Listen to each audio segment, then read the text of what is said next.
आखिरकार ये कौन सी चाबी है जो दिग्विजय जी अनुपमा के हाथों में दे रहे हैं और जिसे देखकर बंकू भी शॉक हो जाता है? सुपरहिट सीरियल अनुपमा का आने वाला एपिसोड एक नए मोड़ की तरफ बढ़ रहा है। जिस ट्रैक को शुरू किया गया था ताकि दर्शकों का ध्यान अपनी तरफ खींचा जा सके, वह अब जल्दी ही अपने पीक पर पहुंचने वाला है। सीरियल में आपको काफी कुछ देखने को मिल रहा है। अनुपमा काफी ज्यादा मशक्कत के बाद भी नौकरी नहीं ढूंढ पाती है, और काफी मिन्नतों के बाद जब उसे एक नौकरी मिलती भी है, तो वहां भी पॉल और उसकी बीवी दोनों ही धमक जाते हैं।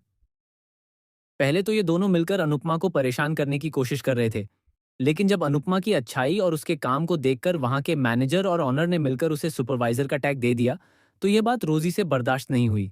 रोजी कैसे बर्दाश्त कर लेती कि जिसका हस्बैंड यहाँ का किंग है, उसकी वाइफ से उसका टैग छीन लिया जाए।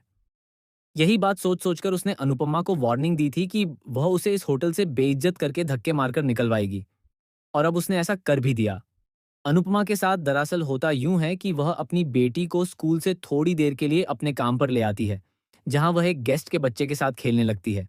लेकिन अनुपमा को कहाँ पता था कि यह सब एक ट्रैप है, जिसमें रोजी उसे फंसाना चाहती है। अनुपमा उसमें फंस भी जाती है।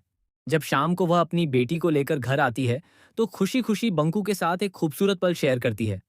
दिग्विजय जी को जब उसने बचाया था, उसी के लिए उसे धन्यवाद भी मिलता है।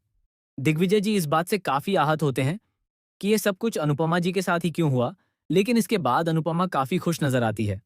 कई दिनों बाद वह मुस्कुराती हुई दिखाई देती है, लेकिन उसकी इस खुशी को नजर लगते देर नहीं लगती। जैसे ही वह टिफिन खोलकर देखती है, उसमें एक बहुत ही कीमती हार होता है, जिसके तुरंत बाद उसके दरवाजे पर पुलिस आ जाती है। अनुपमा अपनी सफाई देती है और हार वापस भी कर देती है, लेकिन रोजी की चाल की वजह से वह फंस जाती है। वह कहती है कि यह सब एक गलती है, उसने ऐसा नहीं किया। अगर उसे चोरी करनी होती तो वह हार लौटाने क्यों आती? लेकिन रोजी की गवाही की वजह से उसे बेइज्जत करके नौकरी से निकाल दिया जाता है।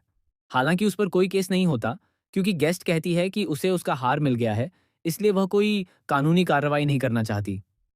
लेकिन दोस्तों, पहली बार ऐसा होता है कि दिग्विजय जी अनुपमा का साथ देते हैं, जबकि वह जानते हैं कि उनके घर पुलिस आई थी। दिग्विजय जी अपनी जिंदगी में भले ही कितनी ही परेशानियां झेल रहे हों, लेकिन लोगों को पहचानने का उनका तजुर्बा इतना भी खराब नहीं है।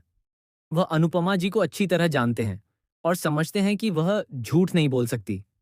बंकू भी इस बात को लेकर काफी गंभीर हो जाता है। इसीलिए जब अनुपमा वापस घर लौटती है, तो वहां सबका व्यवहार काफी विनम्र होता है। उसके लिए खाना भी सर्व करवाया जाता है। लेकिन उन्हें क्या पता था कि इतना सब कुछ होने के बाद भी पॉल और उसकी बीवी अनुपमा का पीछा नहीं छोड़ेंगे। जब वे दोबारा अनुपमा से लड़ने के लिए दिग्विजय जी के घर आते हैं, तो दिग्विजय जी बीच में आकर अनुपमा को बचाते हैं। वह पॉल को अच्छा सबक सिखाते हैं, उन्हें वहां से भगा देते हैं और चेतावनी देते हैं कि अगर दोबारा इस इलाके में दिखे तो अंजाम अच्छा नहीं होगा। ये सब देखकर अनुपमा शॉक में होती है, लेकिन उससे भी बड़ा झटका उसे तब लगता है जब घर के अंदर जाने के बाद दिग्विजय जी उसे उस रेस्टोरेंट की चाबी देते हैं। दरअसल जोशी बहन की सच्चाई सामने आ चुकी होती है। दिग्विजय जी को पता चल जाता है कि अनुपमा ही वह शख्स है जिसे शावी फॉलो करती थी और जिससे वह इंस्पायर होती थी। जब अनुपमा पुलिस स्टेशन गई होती है, उसी दौरान दिग्विजय जी उसके फोन में उसका कुकिंग चैनल देख लेते हैं और सारी सच्चाई समझ जाते हैं। अनुपमा एक तरफ शॉक में होती है तो दूसरी तरफ बेहद खुश भी होती है। अब उसके पास एक मकसद है, अपना काम, जिससे वह सबसे ज्यादा प्यार करती है। उसका वह सपना जो बार बार टूटता रहा, अब पूरा होने के करीब है। अब देखना दिलचस्प होगा कि क्या देविका भी वापस लौटेगी और क्या शो में कुछ नई एंट्रीज होने वाली हैं। इसके लिए अजय आप जुड़े रहिए, क्योंकि आगे कहानी में और भी बड़े ट्विस्ट देखने को मिल सकते हैं।